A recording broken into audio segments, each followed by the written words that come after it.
When you find someone who has behaved in a way and you deem it inappropriate, you deem it wrong, you point at it, you condemn it, you bring all the evidence about how wrong it is, they're spilling the oil in the gulf. How bad are they?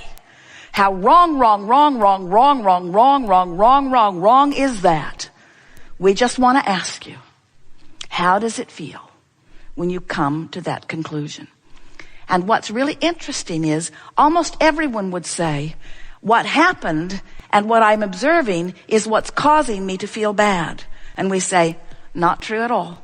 Seems like it, we know, because you didn't feel bad before you focused on that. So it seems like it's that behavior which you would like to take back. You would like them to have never done it. You would like them to never do it again. You would like them to admit their culpability. You would like them to cry uncle. You would like them to condemn themselves. You would like them to... But what's making you feel bad is not the behavior you're focused upon. What's making you feel bad is the discordant opinion that you have formed in your pointing at them and calling them the bad one, when the source within you will not do that, regardless of their behavior or skin color. Interesting, isn't it? Don't you want to feel the guidance that you were born with present in every thought that you think? Don't you want to know who you really are? You tell us that. You say, I want to fulfill my reason for being. I want to find my life's purpose. I want to get on my path. I want to be all that I can be. I want to feel good. I want to be good. I want to be of value. I want to be an uplifter. We hear these things from you all day, every day. And we say, the answer to all of these things that you fervently desire is alignment with who you really are. And nothing less will serve you. Nothing less will guide you, and nothing less will serve you. And that's what we call the art of allowing. The art of feeling the frequency of my two vibrational aspected being, and deliberately bringing myself, by virtue of what I choose to think, into vibrational alignment and allowing with the wholeness that I have become, with the goodness that I am, with the expanded version of me. We've enjoyed this interaction immensely. It is always good to come together with those like you who are coming to know who you are. Jerry and Esther ordered a beautiful piece of furniture in California to be delivered to their new house in Texas. And they waited a long time for it. And when it came, it was all wrapped up. It was a console table, and it was wrapped up, really well wrapped up. And Esther was so happy that it was so well wrapped up, because she knew that it would be in very good condition, so well wrapped up. And the nice men who brought it, the white glove service who brought it, that were going to unwrap it and place it where they wanted it to be, as they unwrapped it and Esther looked at it, she was so thrilled with the beauty of this magnificent table, but it was upside down on the dolly. And when they picked it up to turn it over, the top fell off the bottom, and the bottom went crashing to the floor and broke its leg and made a hole in the floor and caused Esther to utter something we can't repeat, or it would have to be edited, and caused Jerry to utter something even worse. And, well, it always sounds worse coming from him because it's so out of character. And so the men stood there with no blood in their faces at all. They were completely good children. No color at all in their face. And Esther said to them, because she'd witnessed it happening, she saw the top was just inadequately attached to this very heavy base. There was no way they could have turned it over, given the circumstances that they were dealing with, without what happened happening. And Esther immediately said to them, this was not your fault, this was not your fault, this was not your fault. The top was attached with very small screws. So then Esther and the lovely woman who ordered it began calling the company to find out what could be done. First, can we get a new base? Second, will you pay for it, since we were sort of booby-trapped here. And over a sequence of many, many emails, it was concluded by the people who sold the piece that it was not their responsibility. And Esther doesn't really disagree with that because they weren't there. They didn't have their hands on it. They didn't drop it. They probably weren't there when it was wrapped up either. In other words, trying to point culpability is really a sort of ridiculous thing to try to do. And Jerry and Esther are very much believers in taking responsibility for their own experience. And so after much conversation, Esther's email was, we will find a way of repairing it, or we will find a way of replacing it.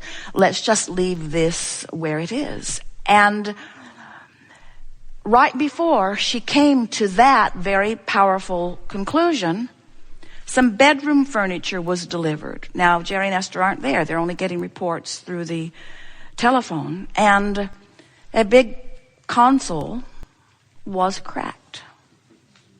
Right down the front, cracked. The picture shows the crack. Now, since Esther wasn't there, she didn't hurt anyone. In fact, her response was to laugh about it, because it's really getting to be funny how much evidence she is receiving as to the vibrational frequency she's got going on about furniture delivery. Or about people doing what they're supposed to do, or about people paying attention to what they're doing, or about people thinking about what they're doing. There are many tentacles to this. But Esther's email to her friend and decorator was, let's just not talk about any of this until the curse lifts.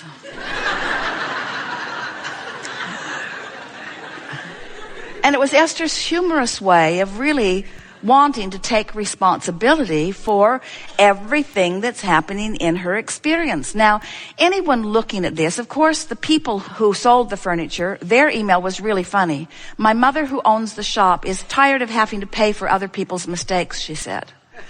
And Esther is laughing. That's an odd thing for her to say to us. A very odd thing. But as Esther and Jerry and Carol are discussing all of this, they realize that there's no way out of this. In other words, you can't stand in the middle of this as it stands and figure it out and shift your vibration to begin getting different results. Esther's first response was, hold all furniture deliveries until later. In other words, let's just stop the action until we get a vibrational grip here. Because we're responding to one thing which is causing us to offer a vibration to it, which is setting us up for the next and the next and the next and the next and the next. And we say, don't you love it when obvious things point out to you how the law of attraction works? Don't you love knowing that even though you didn't break the table and you didn't want it to be broken and you really don't think you expected it to be broken, you responded to it being broken, and it doesn't matter where your vibration was before, you're having a response to a broken table that is not setting you up well for future tables coming. In other words, you just can't get around it. Your response to what is happening in this now reality is causing you to practice a vibration. Now you can proclaim, and Esther did some of this, not much. You can proclaim, it's not my fault. You can proclaim, hey, it's real. This really happened. You can proclaim how right you stand in relationship to where other people are standing on the subject. You can proclaim that all you want. But the fact of it is, you are having a vibrational response to something that future things are responding to that vibration. And this is the way we want to put it to you in a way that you can really hear it. You are letting reality train your vibrational frequencies. You're letting what is train you. Now that's all right if what is pleasing, and plenty of it is. If you could be a really good selective sifter and really just scour every moment, every face, every person, every situation, every memory, every idea, every subject, if you could just scour it looking for things to appreciate, what is could serve you so well, because then what is would train you into a frequency that would produce more and more and more and more wonderful things. But if you are problem-oriented, you're not. You know, that's the thing that's so funny. You're not problem-oriented. You are eternally solution-oriented. But most humans are stuck in the problem part of the solution. And so what we want to suggest, some of you have been with us for a while, yes? Some of you have been listening to us for years. Some of you are listening to us on a really regular basis, reading everything that we write, wanting so much to become a vibrational match to your best well-being. We want to say to you that in everything that we've encouraged you to do, and all of it has been with the interest in helping you to clean up your resistance and therefore allow your movement into this vortex where the solutions and the good life that you want is. We have a suggestion that is really simple and really powerful, that if you can hear it on the heels of everything that we've presented to you here today, will serve you maybe better than everything that you've ever heard or attempted or practiced or tried before, all put together. And that is, if you can accept the reality and the validity of this vortex of creation, if you can accept that, yeah, there's a physical reality going on, but there's a vibrational reality going on too. And if you can accept that this vibrational reality is the present tense, real-time, expanded, amended version of who you have become, and you will care more than everything else in your life put together about your relationship with this vortex, your relationship with the inner being, with the God who is within you. If you will care about the existence of this vortex, and you will care about tuning yourself to it, and then when you find yourself in this vortex, which means you're feeling free, or you're feeling interested, or you're feeling frisky, or you're feeling a little elation, or you're just feeling happy, you're feeling appreciation or love. When you find yourself in a moment feeling that, if you will stop and acknowledge, I'm in the vortex. I'm in the vortex. I'm really in alignment in this moment with everything that I am. And you will contemplate that and do everything you can to milk this moment for more vortex time.